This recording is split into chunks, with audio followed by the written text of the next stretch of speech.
Rubaiyat of Omar Khayyam. By Omar Khayyam. Rendered into English verse by Edward Fitzgerald.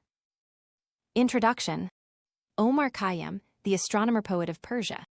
Omar Khayyam was born at Naishapur in Khorasan in the latter half of our 11th and died within the first quarter of our 12th century.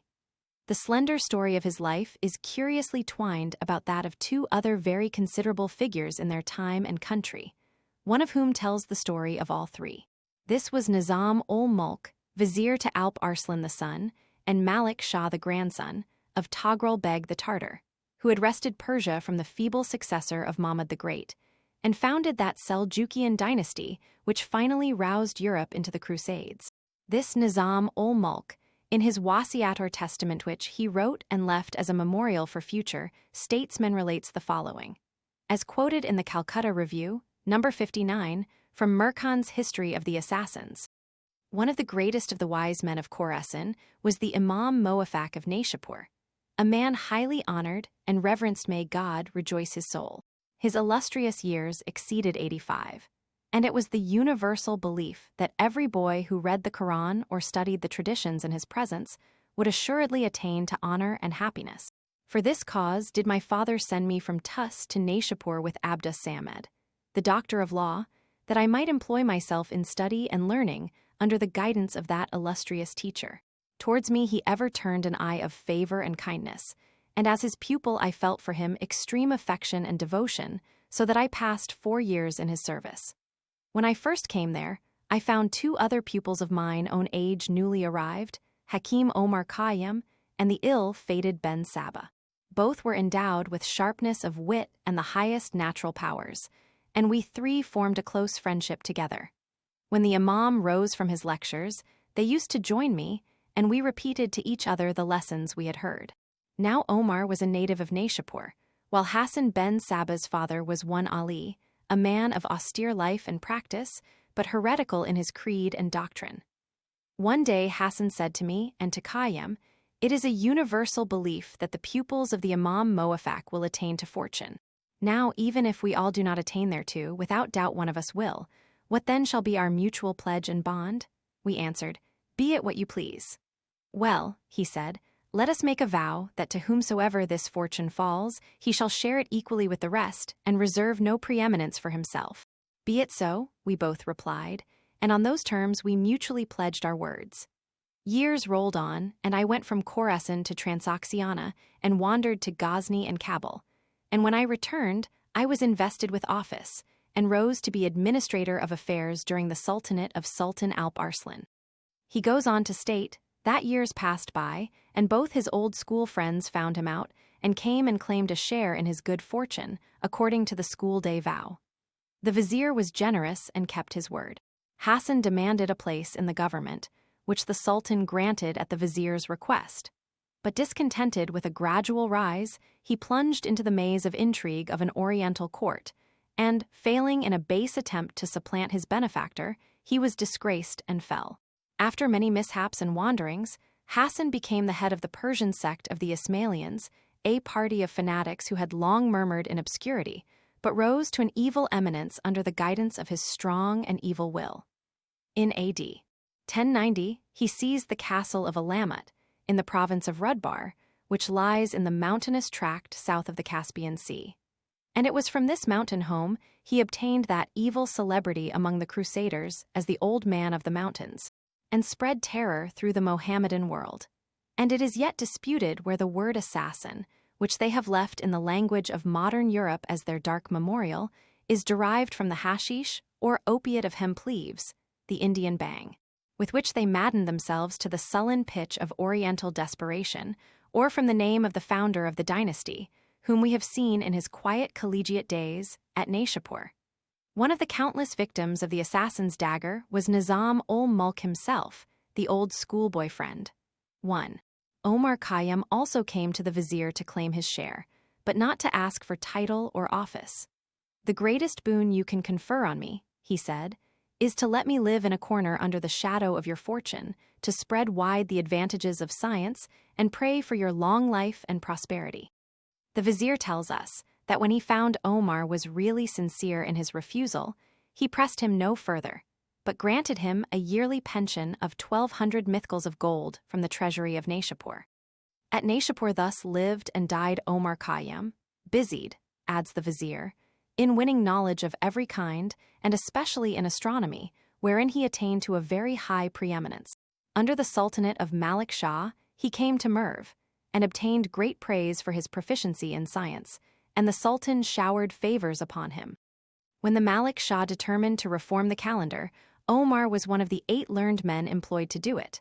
The result was the Jalali era, so called from Jalaluddin, one of the king's names, a computation of time, says Gibbon, which surpasses the Julian and approaches the accuracy of the Gregorian style. He is also the author of some astronomical tables, entitled Ziji Malik Shahi, and the French have lately republished and translated an Arabic treatise of his on algebra. His takhalis or poetical name, Khayyam, signifies a tent-maker, and he is said to have at one time exercised that trade, perhaps before Nizam-ul-Mulk's generosity raised him to independence. Many Persian poets similarly derive their names from their occupations.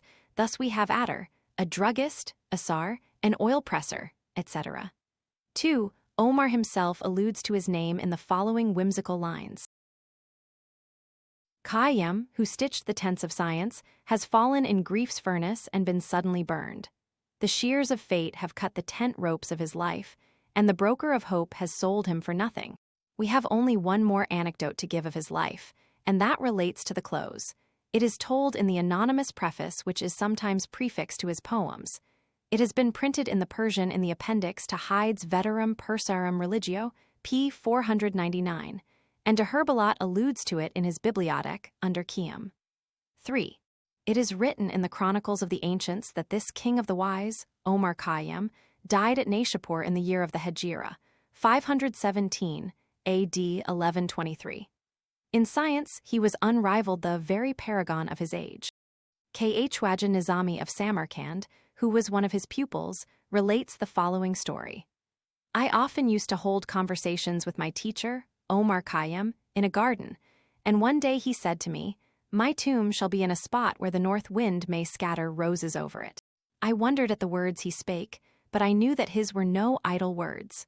4 years after, when I chanced to revisit Naishapur, I went to his final resting place, and lo, it was just outside a garden, and trees laden with fruit stretched their boughs over the garden wall, and dropped their flowers upon his tomb, so that the stone was hidden under them. Thus far without fear of trespass from the Calcutta Review. The writer of it, on reading in India this story of Omar's grave, was reminded, he says, of Cicero's account of finding Archimedes' tomb at Syracuse, buried in grass and weeds. I think Thorwaldsen desired to have roses grow over him, a wish religiously fulfilled for him to the present day, I believe. However, to return to Omar. Though the Sultan showered favors upon him, Omar's Epicurean audacity of thought and speech caused him to be regarded askance in his own time and country. He is said to have been especially hated and dreaded by the Sufis, whose practice he ridiculed, and whose faith amounts to little more than his own, when stripped of the mysticism and formal recognition of Islamism under which Omar would not hide. Their poets, including Hafiz, who are, with the exception of Ferdowsi, the most considerable in Persia, borrowed largely indeed of Omar's material, but turning it to a mystical use more convenient to themselves and the people they addressed. A people quite as quick of doubt as of belief, as keen of bodily sense as of intellectual, and delighting in a cloudy composition of both, in which they could float luxuriously between heaven and earth, and this world and the next, on the wings of a poetical expression that might serve indifferently for either. Omar was too honest of heart as well of head for this. Having failed, however mistakenly, of finding any providence but destiny and any world but this, he set about making the most of it, preferring rather to soothe the soul through the senses into acquiescence with things as he saw them, than to perplex it with vain disquietude after what they might be. It has been seen, however, that his worldly ambition was not exorbitant, and he very likely takes a humorous or perverse pleasure in exalting the gratification of sense above that of the intellect, in which he must have taken great delight, although it failed to answer the questions in which he, in common with all men, was most vitally interested. For whatever reason, however, Omar, as before said, has never been popular in his own country, and therefore has been but scantily transmitted abroad. The MSS. Of his poems, mutilated beyond the average casualties of Oriental transcription, are so rare in the East as scarce to have reached westward at all, in spite of all the acquisitions of arms and science. There is no copy at the India House, none at the Bibliothèque Nationale of Paris. We know but of one in England. No. 140 of the Auseli MSS. At the Bodleian, written at Shiraz, A.D. 1460. This contains but 158 Rubaiyat. One in the Asiatic Society's library at Calcutta, of which we have a copy, contains, and yet incomplete, 516, though swelled to that by all kinds of repetition and corruption. So von Hammer speaks of his copy as containing about 200, while Dr. Sprenger catalogues the Lucknow Miz at double that number. 5 the scribes, too, of the Oxford and Calcutta MSS, seem to do their work under a sort of protest, each beginning with a tetrastick, whether genuine or not, taken out of its alphabetical order, the Oxford with one of apology, the Calcutta with one of expostulation, supposed, says a notice prefix to the Miz, to have arisen from a dream in which Omar's mother asked about his future fate. It may be rendered thus. O thou who burn'st in heart for those who burn in hell, whose fires thyself shall feed in turn, how long be crying, mercy on them, God? Why, who art thou to teach and he to learn? The Bodleian quatrain pleads pantheism by way of justification. If I myself upon a looser creed have loosely strung the jewel of good deed, let this one thing for my atonement plead. That one for 2 I never did misread. The reviewer, 6, to whom I owe the particulars of Omar's life, concludes his review by comparing him with Lucretius, both as to natural temper and genius, and as acted upon by the circumstances in which he lived. Both indeed were men of subtle, strong, and cultivated intellect, fine imagination, and hearts passionate for truth and justice, who justly revolted from their country's false religion, and false or foolish devotion to it, but who fell short of replacing what they subverted by such better hope as others, with no better revelation to guide them, had yet made a law to themselves. Lucretius, indeed, with such material as Epicurus furnished, satisfied himself with the theory of a vast machine fortuitously constructed, and acting by a law that implied no legislator, and so composing himself into a stoical, rather than Epicurean severity of attitude, sat down to contemplate the mechanical drama of the universe, which he was part actor in, himself and all about him, as in his own sublime description of the Roman theatre, discolored with the lurid reflex of the curtain suspended between the spectator and the sun. Omar, more desperate, or more careless of any so complicated system as resulted in nothing but hopeless necessity, flung his own genius and learning with a bitter or humorous jest into the general ruin, which their insufficient glimpses only served to reveal, and pretending sensual pleasure as the serious purpose of life, only diverted himself with speculative problems of deity, destiny, matter and spirit, good and evil, and other such questions, easier to start than to run down, and the pursuit of which becomes a very weary sport at last. With regard to the present translation, the original Rubaiyat, as missing an Arabic guttural, these tetrastichs are more musically called, are independent stanzas, consisting each of 4 lines of equal, though varied, prosody, sometimes all rhyming, but oftener, as here imitated, the 3rd line a blank, somewhat as in the Greek Alcaic, where the penultimate line seems to lift and suspend the wave that falls over in the last. As usual with such kind of Oriental verse, the Rubaiyat follow one another according to alphabetic rima, strange succession of grave and gay. Those here selected are strung into something of an eclogue, with perhaps a less than equal proportion of the drink and make merry, which, genuine or not, recurs overfrequently in the original. Either way, the result is sad enough. Saddest perhaps when most ostentatiously merry, more apt to move sorrow than anger toward the old tent-maker, who, after vainly endeavoring to unshackle his steps from destiny, and to catch some authentic glimpse of tomorrow, fell back upon today, which has outlasted so many tomorrows, as the only ground he had got to stand upon, however momentarily slipping from under his feet. From the 3rd edition.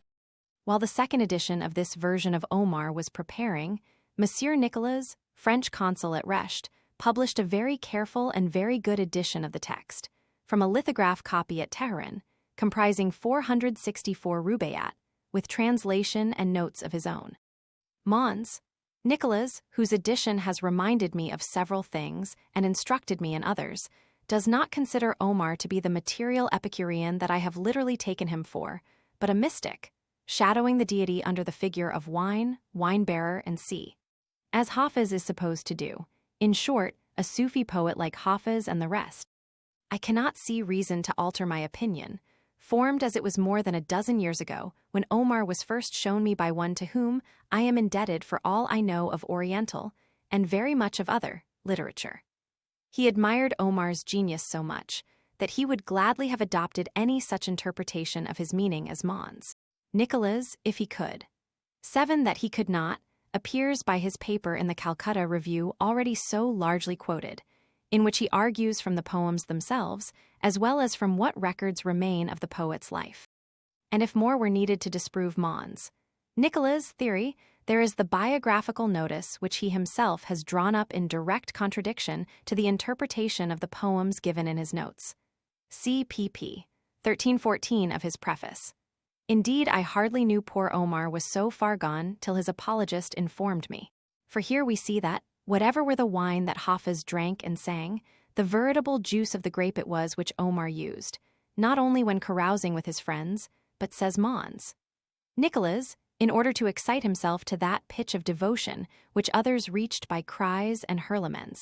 And yet, whenever wine, wine-bearer, and sea occur in the text which is often enough Mons, Nicolas carefully annotates dia, la divinite, and sea, so carefully indeed that one is tempted to think that he was indoctrinated by the Sufi with whom he read the poems.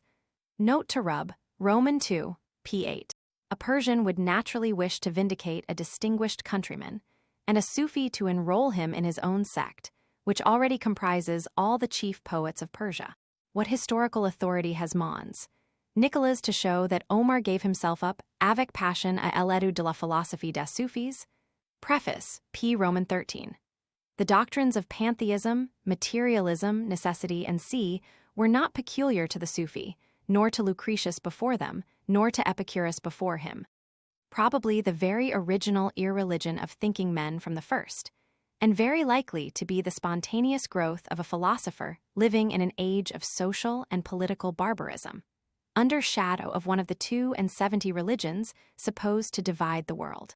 Von Hammer, according to Sprenger's Oriental Catalogue, speaks of Omar as a freethinker and a great opponent of Sufism, perhaps because, while holding much of their doctrine, he would not pretend to any inconsistent severity of morals. Sir W. Auseli has written a note to something of the same effect on the flyleaf of the Bodleian Ms. and in 2 Rubaiyat of Mons. Nicolas' own editions, Suf and Sufi, are both disparagingly named. No doubt many of these quatrains seem unaccountable unless mystically interpreted, but many more as unaccountable unless literally. Were the wine spiritual, for instance, how wash the body with it when dead? Why make cups of the dead clay to be filled with la divinite, by some succeeding mystic? Mons. Nicolas himself is puzzled by some bazaars and trop orientals, illusions and images, d'une sensualite quelquefois revoltante, indeed which, less convenances, do not permit him to translate, but still which the reader cannot but refer to la divinite. 8. No doubt also many of the quatrains in the Tehran, as in the Calcutta, copies, are spurious, such rubaiyat being the common form of epigram in Persia. But this, at best, tells as much one way as another. Nay, the Sufi, who may be considered the scholar and man of letters in Persia, would be far more likely than the careless epicure to interpolate what favors his own view of the poet. I observed that very few of the more mystical quatrains are in the Bodleian, which must be one of the oldest, as dated at Shiraz, AH 865, AD 1460. And this, I think, especially distinguishes Omar.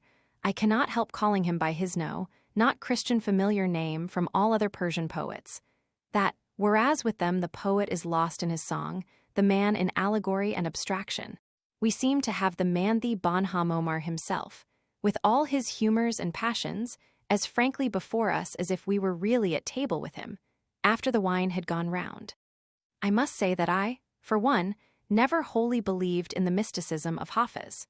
It does not appear there was any danger in holding and singing Sufi pantheism, so long as the poet made his salam to Mohammed at the beginning and end of his song.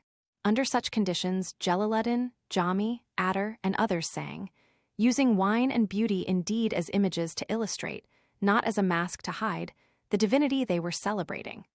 Perhaps some allegory less liable to mistake or abuse had been better among so inflammable a people. Much more so when, as some think with Hafiz and Omar, the abstract is not only likened to, but identified with, the sensual image. Hazardous, if not to the devotee himself, yet to his weaker brethren, and worse for the profane in proportion as the devotion of the initiated grew warmer. And all for what? To be tantalized with images of sensual enjoyment, which must be renounced if one would approximate a god, who, according to the doctrine, is sensual matter as well as spirit, and into whose universe one expects unconsciously to merge after death, without hope of any posthumous beatitude in another world to compensate for all one's self-denial in this. Lucretius, blind divinity, certainly merited, and probably got, as much self-sacrifice as this of the Sufi. And the burden of Omar's song, if not, let us eat, is assuredly, let us drink, for tomorrow we die. And if Hafiz meant quite otherwise by a similar language, he surely miscalculated when he devoted his life and genius to so equivocal a psalmody, as, from his day to this, has been said and sung by any rather than spiritual worshippers. However, as there is some traditional presumption, and certainly the opinion of some learned men, in favor of Omar's being a Sufi and even something of a saint, those who please may so interpret his wine and cupbearer. On the other hand, as there is far more historical certainty of his being a philosopher, of scientific insight and ability far beyond that of the age and country he lived in, of such moderate worldly ambition as becomes a philosopher, and such moderate wants as rarely satisfy a debauchee. Other readers may be content to believe with me that, while the wine Omar celebrates is simply the juice of the grape, he bragged more than he drank of it, in very defiance perhaps of that spiritual wine which left its votaries sunk in hypocrisy or disgust. Edward J. Fitzgerald. Footnotes. Footnote 1. Some of Omar's Rubaiyat warn us of the danger of greatness, the instability of fortune, and while advocating charity to all men, recommending us to be too intimate with none. Adar makes Nizam-ul Mulk use the very words of his friend Omar Rub. Roman 28. When Nizam-ul Mulk was in the agony of death, he said, "O God, I am passing away in the hand of the wind." Footnote 2. Though all these, like our smiths, archers, millers, fletchers, etc., may simply retain the surname of an hereditary calling. Footnote 3. Philosophe musulman qui a vécu en odeur de sainteté dans sa religion, vers la fin du premier et le commencement du second siècle. No part of which, except the philosophe, can apply to our Khayyam. Footnote 4. The rashness of the words, according to de Herbelat, consisted in being so opposed to those in the Quran. No man knows where he shall die. This story of Omar reminds me of another so naturally, and, when one remembers how wide of his humble mark the noble sailor aimed so, pathetically told by Captain Cooknot, by Dr. Hawkworthen his second voyage, I 374. When leaving Ulatia, Orio's last request was for me to return. When he saw he could not obtain that promise, he asked the name of my Marai burying place. As strange a question as this was, I hesitated not a moment to tell him, Stepney, the parish in which I live when in London. I was made to repeat it several times over till they could pronounce it, and then Stepney Marai no toot was echoed through 100 mouths at once. I afterwards found the same question had been put to Mr. Forster by a man on shore, but he gave a different, and indeed more proper answer, by saying, no man who used the sea could say where he should be buried. Footnote 5. Since this paper was written, adds the reviewer in a note, we have met with a copy of a very rare edition, printed at Calcutta in 1836. This contains 438 tetrasticks, with an appendix containing 54 others not found in some MSS. Footnote 6. Professor Cowell. Footnote 7. Perhaps would have edited the poems himself some years ago. He may now as little approve of my version on one side as of Mons. Nicola's theory on the other. Footnote 8. A note to Quatrain 234 admits that, however clear the mystical meaning of such images must be to Europeans, they are not quoted without raugissement. Even by laymen in Persia quant aux termes de tendresse qui commencent si quatrain, commettant daughters dans si recueil, nos lecteurs. Habitus maintenant a one étranger des expressions, si souvent employés par Khayyam pour rendre ses pensées sur l'amour divin. Et la singularité des images trop orientales, d'une sensualité quelquefois revoltante, n'auront pas de peine à s'y persuader qu'il s'agit de la divinité. Bien que cette conviction soit vivement discutée par les molles musulmans, et même par beaucoup de laïcs, qui rougissent véritablement d'une parole licence de leur compatriote à one égard des choses spirituelles. First edition. Awake, for morning in the bowl of night has flung the stone that puts the stars to flight, and lo, the hunter of the east has caught the sultan's turret in a noose of light. Dreaming when dawn's left hand was in the sky, I heard a voice within the tavern cry, "Awake, my little ones, and fill the cup before life's liquor in its cup be dry." Eli. And as the cock crew, those who stood before the tavern shouted, "Open then the door. You know how little while we have to stay, and once departed may return no more." If, now the new year reviving old desires, the thoughtful soul to solitude retires, where the white hand of Moses on the bough puts out, and Jesus from the ground suspires. V. Iram indeed is gone with all its rose, and Jamshid's seven-ringed cup where no one knows. But still the vine her ancient ruby yields, and still a garden by the water blows. Vi. And David's lips are locked, but in divine high-piping Pahlavi, with wine, wine, wine, red wine. The nightingale cries to the rose that yellow cheek of hers tyne carnadine. Vi. Come, fill the cup, and in the fire of spring, the winter garment of repentance fling. The bird of time has but a little way to fly, and lo, the bird is on the wing. Vi. And look 1,000 blossoms with the day, woken 1,000, scattered into clay. And this first summer month that brings the rose shall take Jamshid and Kaikabad away. Ix. But come with old Khayyam, and leave the lot of Kaikabad and Kaikasru forgot. Let Rustum lay about him as he will, or Hadim Tai cry supper heed them not. X. With me along some strip of herbage strown that just divides the desert from the sown, where name of slave and sultan scarce is known, and pity Sultan Mahmud on his throne. Zai. Here with a loaf of bread beneath the bough, a flask of wine, a book of verse, and thou beside me singing in the wilderness, and wilderness is paradise eno. Zai. How sweet is mortal sovereignty. Think some, others how bless the paradise to come. Ah, take the cash in hand and wave the rest. Oh, the brave music of a distant drum. Zi. Look to the rose that blows about us, lo, laughing, she says, into the world I blow. At once the silken tassel of my purse tear, and its treasure on the garden throw. Ziv. The worldly hope men set their hearts upon turns ashes or it prospers. And anon, like snow upon the desert's dusty face, lighting a little hour or two is gone. XV. And those who husbanded the golden grain, and those who flung it to the winds like rain, alike to no such aureate earth are as, buried once, men want dug up again. XVI. Think, in this battered caravanserai, whose doorways are alternate night and day, how sultan after sultan with his pomp abode his hour or two, and went his way. XVI. They say the lion and the lizard keep the courts where Jamshid gloried and drank deep. And Bahram, that great hunter the wild ass stamps o'er his head, and he lies fast asleep. XVI. I sometimes think that never blows so red the rose as where some buried Caesar bled, that every hyacinth the garden wears dropped in its lap from some once lovely head. Zix. And this delightful herb, whose tender green fledges the river's lip, on which we lean upon it lightly.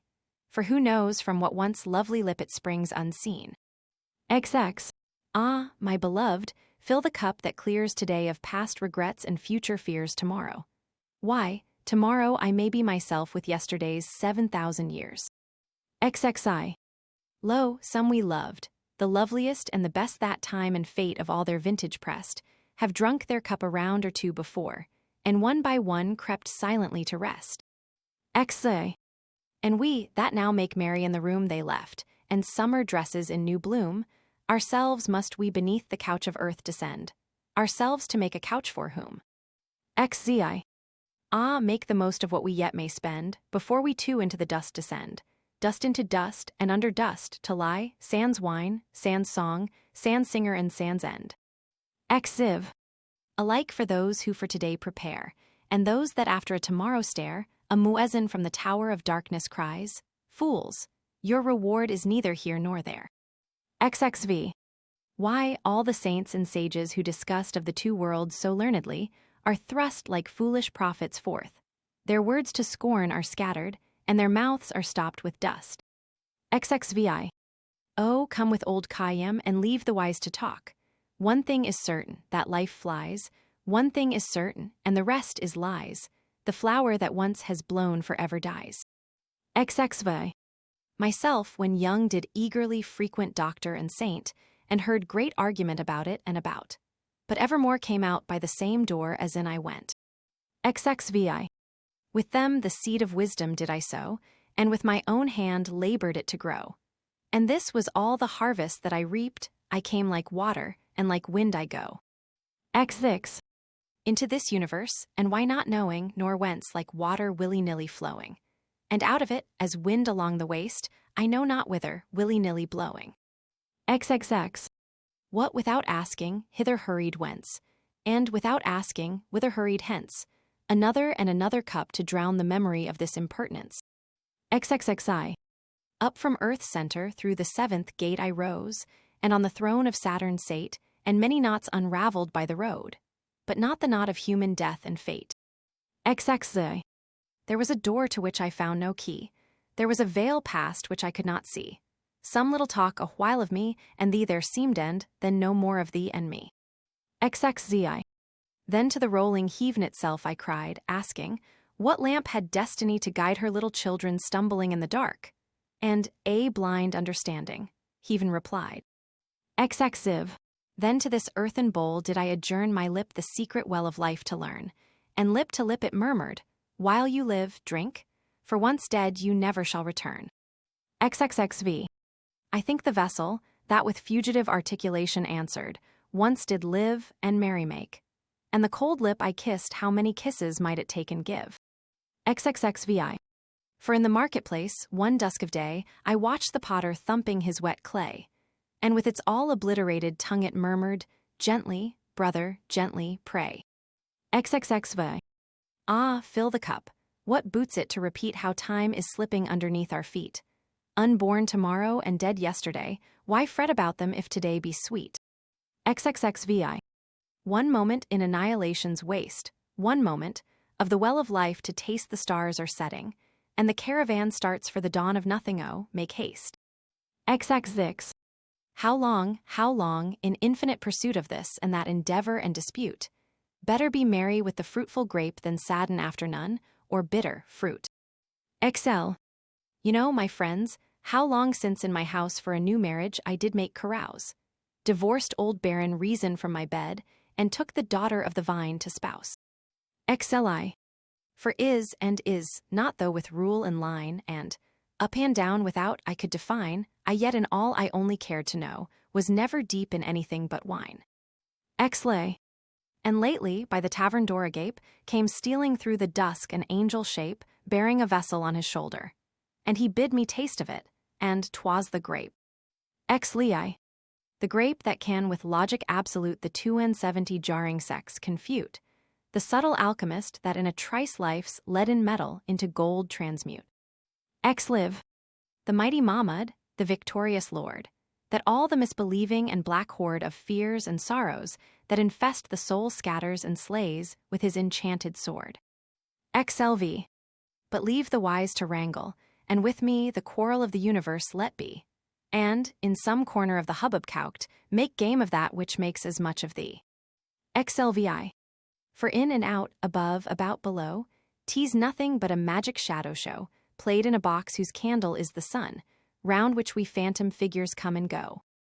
XLV.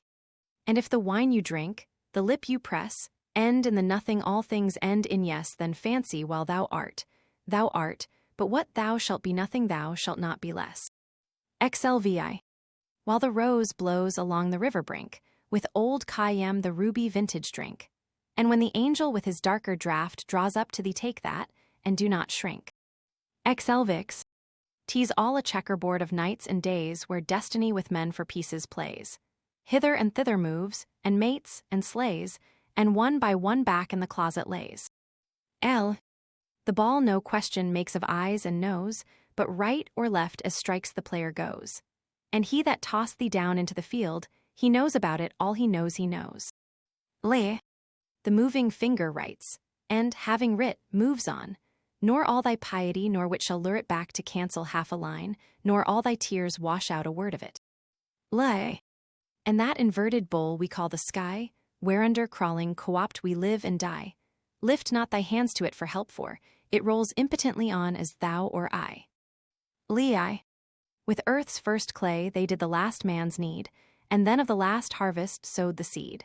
Yea, the first morning of creation wrote what the last dawn of reckoning shall read. Live. I tell thee this when, starting from the goal, over the shoulders of the flaming foal of Heaven Parwin and Mushtari they flung, in my predestined plot of dust and soul. LV. The vine had struck a fibre, which about if clings my being let the Sufi flout. Of my base metal may be filed a key, that shall unlock the door he howls without. LVI. And this I know, whether the one true light, kindle to love, or wrath consume me quite, one glimpse of it within the tavern caught better than in the temple lost outright. LVI. O thou who didst with pitfall, and with gin beset the road I was to wander in, thou wilt not with predestination round enmesh me, and impute my fall to sin. LVI. O thou, who man of baser earth didst make, and who with Eden didst devise the snake, for all the sin wherewith the face of man is blackened, man's forgiveness give and take. Kusanama, Book of Pots. Lix. Listen again. One evening at the close of Ramazan, ere the better moon arose, in that old potter's shop I stood alone with the clay population round in rows. LX. And strange to tell, among that earthen lot some could articulate, while others not. And suddenly one more impatient cried, Who is the potter, pray, and who the pot? LXI. Then said another, Surely not in vain my substance from the common earth was tan, that he who subtly wrought me into shape should stamp me back to common earth again. LZ. Another said why, ne'er a peevish boy would break the bowl from which he drank in joy. Shall he that made the vessel in pure love and fancy in an after rage destroy? LZI. None answered this, but after silence spake a vessel of a more ungainly make. They sneer at me for leaning all awry. What? Did the hand then of the potter shake? LZiv. Said one folks of a surly tapster tell, and daub his visage with the smoke of hell. They talk of some strict testing of us bish. He's a good fellow, and 'twill all be well. LXV. Then said another with a long-drawn sigh, My clay with long oblivion is gone dry. But, fill me with the old familiar juice, methinks I might recover by and by. LXVI. So, while the vessels one by one were speaking, one spied the little crescent all were seeking. And then they jogged each other, Brother, brother, hark to the porter's shoulder knot a-creaking. LXV. Ah, with the grape my fading life provide, and wash my body whence the life has died. And in a winding sheet of vine leaf wrapped, so bury me by some sweet garden side. LXVI. That even my buried ashes, such a snare of perfume, shall fling up into the air, as not a true believer passing by, but shall be overtaken unaware. LXIX. Indeed, the idols I have loved so long have done my credit in men's eye much wrong, have drowned my honor in a shallow cup, and sold my reputation for a song. LXX. Indeed, repentance oft before I swore, but was I sober when I swore. And then came spring, and rose in hand my threadbare penitence a pieces tore. LXXI. And much as wine has played the infidel, and robbed me of my robe of honor well, I often wonder what the vintners buy one half so precious as the goods they sell. LXI. Alas, that spring should vanish with the rose, that youth's sweet-scented manuscript should close. The nightingale that in the branches sang, ah, whence and whither flown again, who knows? LXZI. Ah, love, could thou and I with fate conspire to grasp this sorry scheme of things entire, would not we shatter it to bits end, then remold it nearer to the heart's desire? Lx Ziv. Ah, moon of my delight, who knows te no wane, the moon of heaven is rising once again. How oft hereafter rising shall she look through this same garden after me in vain? LXXV. And when thyself with shining foot shall pass among the guests star-scattered on the grass, and in thy joyous errand reach the spot where I made one turn down an empty glass. Tamam Shud. 5th edition. Wake, for the sun, who scattered into flight the stars before him from the field of night, drives night along with them from heaven, and strikes the Sultan's turret with a shaft of light. Before the phantom of false morning died, methought a voice within the tavern cried, when all the temple is prepared within, why nods the drowsy worshipper outside? Eli. And, as the cock crew, those who stood before the tavern shouted, open then the door. You know how little while we have to stay, and once departed may return no more. If. Now the new year reviving old desires, the thoughtful soul to solitude retires, where the white hand of Moses on the bough puts out, and Jesus from the ground suspires. V. Iram indeed is gone with all his rose, and Jamshid's 7-ringed cup where no one knows. But still a ruby kindles in the vine, and many a garden by the water blows. Vi. And David's lips are locked, but in divine high-piping paylevy with wine, wine, wine, red wine. The nightingale cries to the rose that sallow cheek of hers to incarnadine. Ve. Come, fill the cup, and in the fire of spring your winter garment of repentance fling. The bird of time has but a little way to flutter, and the bird is on the wing. Vi. Whether at Nashapur or Babylon, whether the cup with sweet or bitter run, the wine of life keeps oozing drop by drop, the leaves of life keep falling one by one. Ix. Each morn 1,000 roses brings, you say. Yes, but where leaves the rose of yesterday? And this first summer month that brings the rose shall take Jamshid and Kaikabad away. X. Well, let it take them. What have we to do with Kaikabad the Great or Kaikhusru? Let Zal and Rustum bluster as they will, or Hadim call to supper heed not you. Zai. With me along the strip of herbage strown that just divides the desert from the sown, where name of slave and sultan is forgot, and peace to Mahmud on his golden throne. Zai. A book of verses underneath the bough, a jug of wine, a loaf of bread, and thou beside me singing in the wilderness, oh, wilderness were paradise eno. Zi. Some for the glories of this world, and some sigh for the prophet's paradise to come. Ah, take the cash, and let the credit go, nor heed the rumble of a distant drum. Ziv. Look to the blowing rose about us, lo, laughing, she says. Into the world I blow, at once the silken tassel of my purse tear, and its treasure on the garden throw. XV. And those who husbanded the golden grain, and those who flung it to the winds like rain, alike to no such aureate earth are as, buried once, men want dug up again. XVI. The worldly hope men set their hearts upon turns ashes or it prospers, and anon, like snow upon the desert's dusty face, lighting a little hour or two he's gone. XVI. Think, in this battered caravanserai whose portals are alternate night and day, how sultan after sultan with his pomp abode his destined hour, and went his way. XVI. They say the lion and the lizard keep the courts where Jamshid gloried and drank deep. And Bahram, that great hunter the wild ass stamps o'er his head, but cannot break his sleep. Zix. I sometimes think that never blows so red the rose as where some buried Caesar bled, that every hyacinth the garden wears dropped in her lap from some once lovely head. XX. And this reviving herb, whose tender green fledges the river lip on which we lean upon it lightly.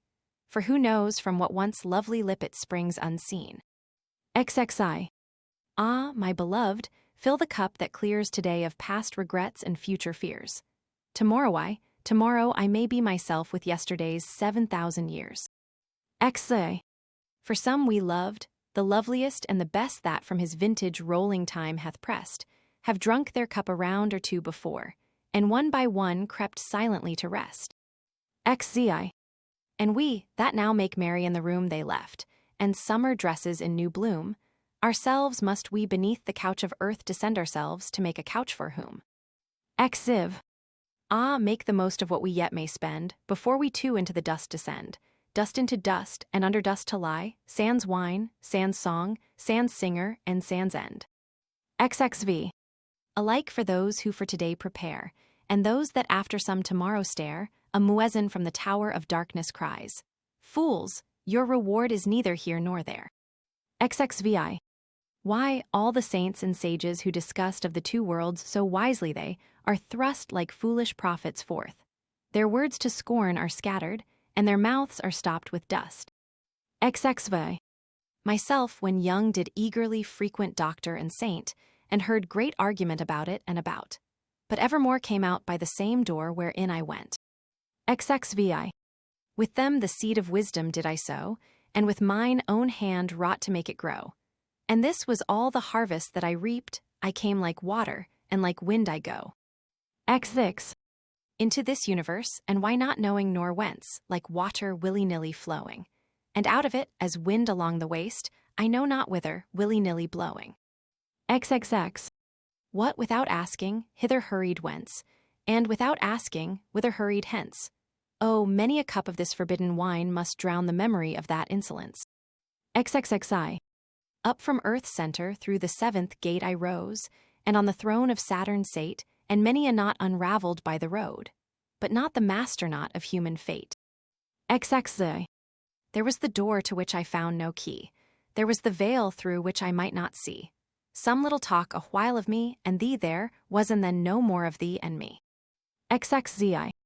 Earth could not answer, nor the seas that mourn in flowing purple of their Lord forlorn, nor rolling heaven, with all his signs revealed and hidden by the sleeve of night and morn. XXIV. Then of the thee and me who works behind the veil, I lifted up my hands to find a lamp amid the darkness, and I heard, as from without, the me within thee blind. XXXV. Then to the lip of this poor earthen urn I leaned, the secret of my life to learn, and lip to lip it murmured, "While you live, drink, for once dead, you never shall return." XXXVI. I think the vessel, that with fugitive articulation answered, once did live and drink. And ah, the passive lip I kissed, how many kisses might it take and give? XXXV. For I remember stopping by the way to watch a potter thumping his wet clay, and with its all-obliterated tongue it murmured, "Gently, brother, gently, pray." XXXVI. And has not such a story from of old down man's successive generations, rolled of such a clod of saturated earth, cast by the Maker into human mold. XXVI. And not a drop that from our cups we throw for earth to drink of, but may steal below to quench the fire of anguish in some eye there hidden far beneath, and long ago. XL. As then the tulip for her morning sup of heavenly vintage from the soil looks up, do you devoutly do the like, till heaven to earth invert you like an empty cup. XLI. Perplexed no more with human or divine, tomorrow's tangle to the winds resign, and lose your fingers in the tresses of the cypress slender minister of wine. XLA. And if the wine you drink, the lip you press, end in what all begins and ends in yes, think then you are today what yesterday you were tomorrow you shall not be less. XLI. So when that angel of the darker drink at last shall find you by the river brink, and, offering his cup, invite your soul forth to your lips to quaff you shall not shrink. XLiv. Why, if the soul can fling the dust aside, and naked on the air of heaven ride, were't not a shame for him in this clay carcass crippled to abide. XLV. 'Tis but a tent where takes his one day's rest a sultan to the realm of death addressed. The sultan rises, and the dark farash strikes, and prepares it for another guest. XLVI. And fear not lest existence closing your account, and mine, should know the like no more. The eternal Saki from that bowl has poured millions of bubbles like us, and will pour. XLV. When you and I behind the veil are past, oh, but the long, long while the world shall last, which of our coming and departure heeds as the sea's self should heed a pebble cast. XLVI. A moment's halta momentary taste of being from the well amid the waste and low. The phantom caravan has reached the nothing it set out from, oh, make haste. XLix. would you that spangle of existence spend about the secret quick about it, friend? A hair perhaps divides the false from true, and upon what prithee may life depend? L. A hair perhaps divides the false and true. Yes, and a single aleph where the clue could you but find it to the treasure house, and peradventure to the master too. Le. Whose secret presence through creation's veins running quicksilver-like eludes your pains, taking all shapes from Ma to Mahai, and they change and perish all but he remains. Le. A moment guess then back behind the fold, immersed of darkness round the drama rolled, which, for the pastime of eternity, he doth himself contrive, enact, behold. Lei.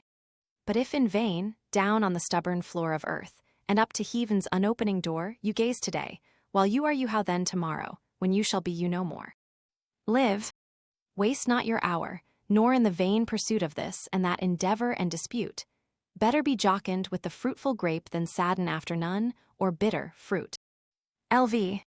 You know, my friends, with what a brave carouse I made a second marriage in my house, divorced old Baron Reason from my bed, and took the daughter of the vine to spouse. LVI. For is and is not, though with rule and line and up hand down by logic I define, of all that one should care to fathom, I was never deep in anything but wine. LVI. Ah, by my computations, people say, reduce the year to better reckoning. Nay, 'twas only striking from the calendar unborn tomorrow and dead yesterday. LVI. And lately, by the tavern door agape, came shining through the dusk an angel shape bearing a vessel on his shoulder. And he bid me taste of it, and 'twas the grape. Lix. The grape that can with logic absolute the 270 jarring sects confute, the sovereign alchemist that in a trice life's leaden metal into gold transmute. LX. The mighty Mahmud, Allah-breathing Lord, that all the misbelieving and black horde of fears and sorrows that infest the soul scatters before him with his whirlwind sword. LXI. Why be this juice the growth of God, who dare blaspheme the twisted tendril as a snare? A blessing, we should use it, should we not? And if a curse, why then, who set it there? LZ. I must abjure the balm of life. I must, scared by some after-reckoning tan on trust, or lured with hope of some diviner drink, to fill the cup when crumbled into dust. LZI. Of threats of hell and hopes of paradise. One thing at least is certain this life flies, one thing is certain and the rest is lies, the flower that once has blown forever dies. LZIV. Strange, is it not? That of the myriads who before us passed the door of darkness through, not one returns to tell us of the road, which to discover we must travel too. LXV. The revelations of devout and learned who rose before us, and as prophets burned, are all but stories, which, awoke from sleep they told their comrades, and to sleep returned. LXVI. I sent my soul through the invisible, some letter of that afterlife to spell, and by my soul returned to me, and answered, I myself am heaven and hell.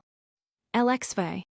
Heaven but the vision of fulfilled desire, and hell the shadow from a soul on fire, cast on the darkness into which ourselves, so late emerged from, shall so soon expire.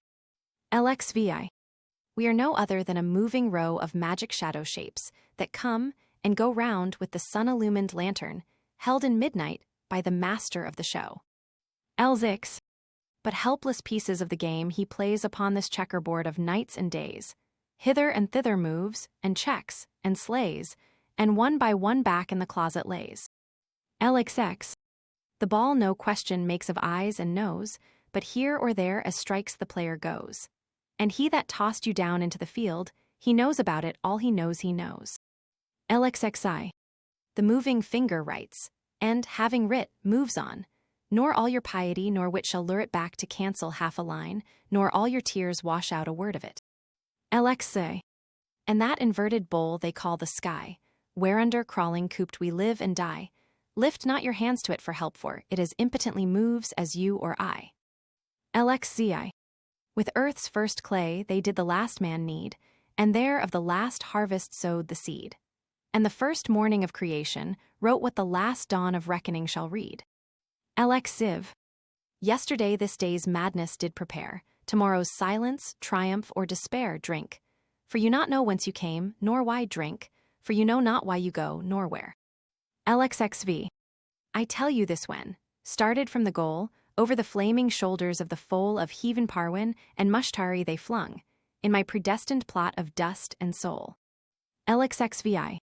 The vine had struck a fibre, which about if clings my being let the dervish flout, of my base metal may be filed a key that shall unlock the door he howls without. LXXV. And this I know, whether the one true light kindle to love, or wrath consume me quite, one flash of it within the tavern caught better than in the temple lost outright. LXXVI. What, out of senseless nothing to provoke a conscious something to resent the yoke of unpermitted pleasure, under pain of everlasting penalties, if broke. LX6. What, from his helpless creature, be repaid pure gold for what he lent him drosselade sue, for a debt he never did contract, and cannot answer the sorry trade. LXXX. O thou, who didst with pitfall and with gin beset the road I was to wander in, thou wilt not with predestined evil round enmesh, and then impute my fall to sin. LXXXI. O thou, who man of baser earth didst make, and even with paradise devise the snake, for all the sin wherewith the face of man is blackened man's forgiveness give and take. LXXI. As under cover of departing day slunk hunger-stricken Ramazan away, once more within the potter's house alone I stood, surrounded by the shapes of clay. LXXZI. Shapes of all sorts and sizes, great and small, that stood along the floor and by the wall, and some loquacious vessels were, and some listened perhaps but never talked at all. LXXZiv. Said one among them, surely not in vain my substance of the common earth was tan, and to this figure molded, to be broke, or trampled back to shapeless earth again. LXXXV. Then said a second, ne'er, a peevish boy would break the bowl from which he drank in joy. And he that with his hand the vessel made will surely not in after wrath destroy. LXXXVI. After a momentary silence spake some vessel of a more ungainly make. They sneer at me for leaning all awry. What? Did the hand then of the potter shake? LXXXV. Whereat some one of the loquacious lot, I think a Sufi pipkin waxing hot, all this of pot and potter tell me then, who is the potter, pray, and who the pot? LXXXVI. Why, said another, some there are who tell of one who threatens he will toss to hell the luckless pots he marred in making pish. He's a good fellow, and 'twill all be well. LXX6. Well, murmured one, let whoso make or buy, my clay with long oblivion is gone dry. But fill me with the old familiar juice, methinks I might recover by and by. XC. So while the vessels one by one were speaking, the little moon looked in that all were seeking, and then they jogged each other, brother, brother, now for the porter's shoulders not a creaking. XCI.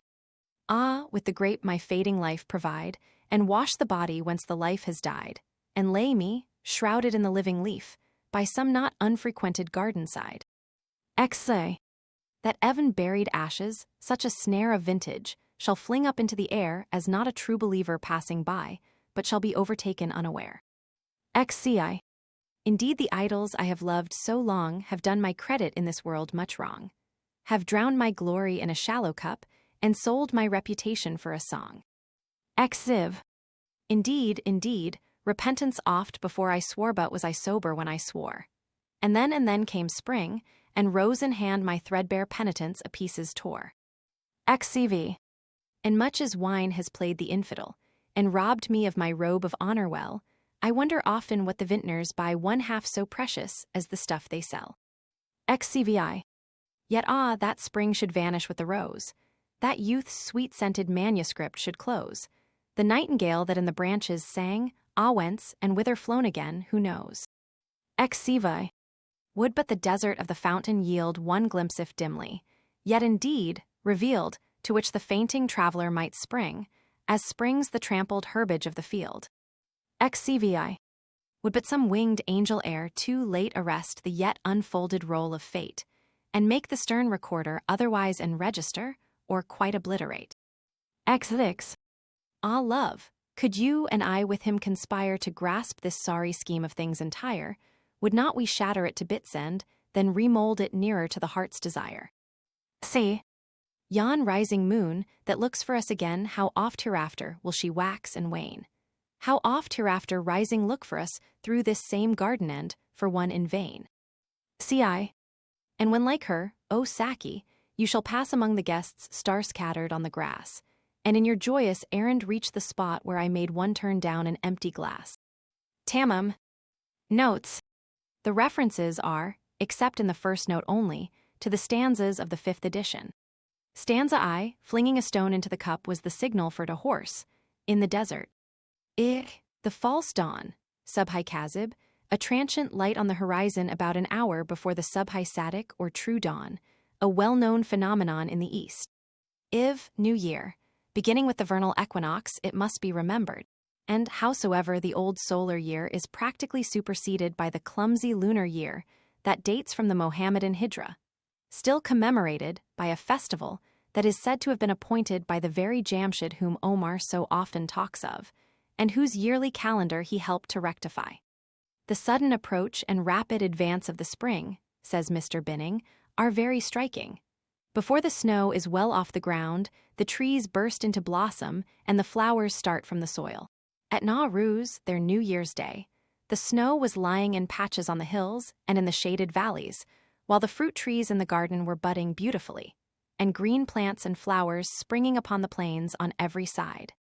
And on old Khayyam's chin an icy crown, an odorous chaplet of sweet summer buds, is, as in mockery, set. Among the plants newly appeared I recognized some acquaintances I had not seen for many a year. Among these, 2 varieties of the thistle, a coarse species of the daisy, like the horsegowan, red and white clover, the dock, the blue cornflower, and that vulgar herb the dandelion rearing its yellow crest on the banks of the watercourses. The nightingale was not yet heard, for the rose was not yet blown, but an almost identical blackbird and woodpecker helped to make up something of a north country spring. The white hand of Moses, Exodus Roman 4:6, where Moses draws forth his hand not, according to the Persians, leprous as snow, but white, as our May blossom in spring perhaps. According to them, also the healing power of Jesus resided in his breath. Iram, planted by King Shaddad, and now sunk somewhere in the sands of Arabia. Jamshid's 7-ringed cup was typical of the 7 heavens, 7 planets, 7 seas, and sea, and was a divining cup. Pahlavi, the old heroic Sanskrit of Persia. Hafiz also speaks of the nightingale's Pahlavi, which did not change with the peoples. I am not sure if the 4th line refers to the red rose looking sickly, or to the yellow rose that ought to be red. Red, white, and yellow roses all common in Persia. I think that Southey in his Commonplace book quotes from some Spanish author about the rose being white till 10 o'clock. Rosa perfecta at 2, and perfecta incarnata at 5. Rustum, the Hercules of Persia, and Zal his father, whose exploits are among the most celebrated in the Shahnameh. Haydim Tai, a well-known type of Oriental generosity. Zi, a drum beaten outside a palace. Ziv, that is, the rose's golden center. Xvi, Persepolis, called also Takhatai Jamshid, the throne of Jamshid, King Splendid, of the mythical Peshtadian dynasty, and supposed, according to the Shahnameh, to have been founded and built by him. Others refer it to the work of the genie king, Jan ibn Jan, who also built the pyramids before the time of Adam. Bahram Gur, Bahram of the wild Assa-Sasanians sovereign, had also his 7 castles, like the king of Bohemia, each of a different color, each with a royal mistress within, each of whom tells him a story, as told in one of the most famous poems of Persia, written by Amir Khusra. All these 7s also figuring, according to Eastern mysticism, the 7 heavens, and perhaps the book itself that 8th, into which the mystical 7 transcend, and within which they revolve. The ruins of 3 of those towers are yet shown by the peasantry, as also the swamp in which Bahram sunk, like the master of Ravenswood, while pursuing his gore. The palace that to heaven his pillars through, and king's the forehead on his threshold drew, I saw the solitary ringed of there. And coo, coo, coo, she cried, and coo, coo, coo. Included in Nicholas's edition as number 350 of the Rubaiyat, and also in Mr. Winfield's translation.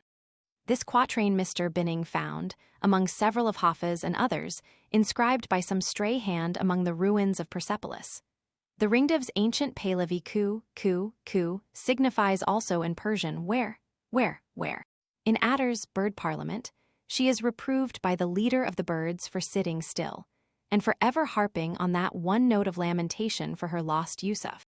Apropos of Omar's red roses in stanza Roman 19, I am reminded of an old English superstition that our anemone pulsatilla, or purple, pasque flower, which grows plentifully about the Fleamdyke, near Cambridge, grows only where Danish blood has been spilt.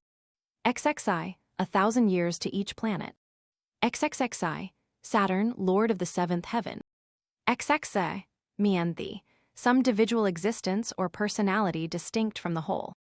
XXXI, one of the Persian poet satyr, I think has a pretty story about this. A thirsty traveler dips his hand into a spring of water to drink from. By and by comes another who draws up and drinks from an earthen bowl, and then departs, leaving his bowl behind him.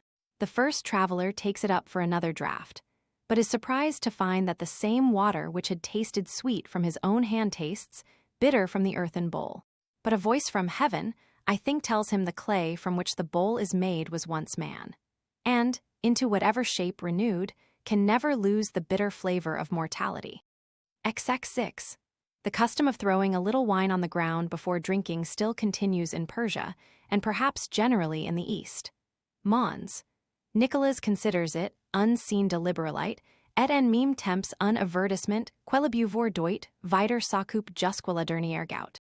Is it not more likely an ancient superstition, a libation to propitiate earth, or make her an accomplice in the illicit revel? Or, perhaps, to divert the jealous eye by some sacrifice of superfluity, as with the ancients of the West? With Omar we see something more is signified. The precious liquor is not lost, but sinks into the ground to refresh the dust of some poor wine-worshipper foregone.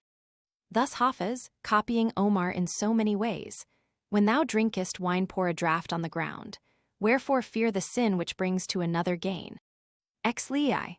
According to one beautiful Oriental legend, Azrael accomplishes his mission by holding to the nostril an apple from the tree of life. This and the two following stanzas would have been withdrawn, as somewhat de trop, from the text, but for advice which I least like to disregard. Li, from ma to mahai, from fish to moon. Lvi, a jest, of course, at his studies. A curious mathematical quatrain of Omar's has been pointed out to me, the more curious because almost exactly paralleled by some verses of Dr. Don's that are quoted in Isaac Walton's Lives. Here is Omar: you and I are the image of a pair of compasses, though we have two heads, SC. Our feet, we have one body. When we have fixed the center for our circle, we bring our heads, SC, feet together at the end. Dr. Don. If we be two, we two are so as stiff twin compasses are two. Thy soul, the fixed foot, makes no show to move, but does if the other do. And though thine in the center sit, yet when my other far does roam, thine leans and hearkens after it, and rows erect as mine comes home. Such thou must be to me, who must like the other foot obliquely run. Thy firmness makes my circle just, and me to end where I begun. Lix, the 72 religions supposed to divide the world, including Islamism, as some think, but others not. LX, alluding to Sultan Mahmud's conquest of India and its dark people. LXVI, Fanusi keel, a magic lanthorn still used in India, the cylindrical interior being painted with various figures, and so lightly poised and ventilated as to revolve round the lighted candle within. LXX, a very mysterious line in the original. Oh Danet, oh Danet, oh Danet, oh. Breaking off something like our wood pigeon's note, which she is said to take up just where she left off. LXXV, Parwin and Mushtari the Pleiades and Jupiter. LXXXV. This relation of pot and potter to man and his maker figures far and wide in the literature of the world, from the time of the Hebrew prophets to the present, when it may finally take the name of pot-theism, by which Mr. Carlyle ridiculed Sterling's pantheism. My sheik, whose knowledge flows in from all quarters, writes to me, apropos of old Omar's pots, did I ever tell you the sentence I found in Bishop Pearson on the Creed?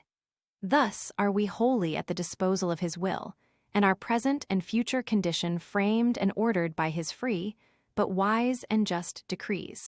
Hath not the potter power over the clay, of the same lump to make one vessel unto honor and another unto dishonor? Roman 9:21. And can that earth artificer have a freer power over his brother potsherd, both being made of the same metal, than God hath over him, who, by the strange fecundity of his omnipotent power, first made the clay out of nothing, and then him out of that? And again from a very different quarter, I had to refer the other day to Aristophanes, and came by chance on a curious speaking pot story in the Vespi, which I had quite forgotten.